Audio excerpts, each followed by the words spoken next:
ప్రార్థన. పరిశుద్ధుడా, నీకు వందనములయ్యా. నీ దగ్గర మేము నేర్చుకోవాల్సినవి ఎన్నో ఉన్నవయ్యా.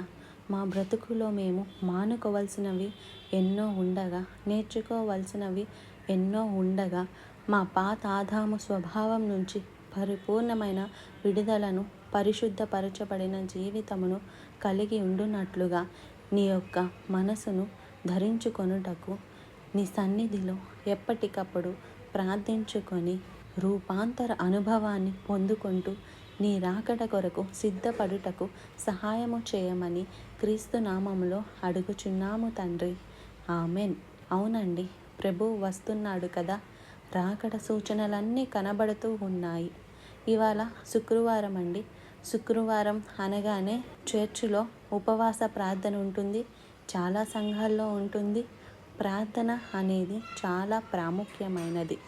ఇవాళ చాలా ప్రార్థన కూడికలు చూస్తున్నాం. ఒకప్పుడు వారానికి 2 సార్లు ఉపవాస ప్రార్థనలు ఉండేవి. కానీ ఇప్పుడు ఉపవాస ప్రార్థనలు 21 రోజులు, 40 రోజులు, ఇలాగా 7 గంటలు, 5 గంటలు, 10 గంటలు, 24 గంటలు నీళ్ళ ఉపవాసం, అంటే నీళ్లు మాత్రమే తాగి ఉండే ఉపవాసం, నాన్ వెజ్ తినకుండా ఉండే ఉపవాసం, ఒక పొద్దు ఉపవాసం,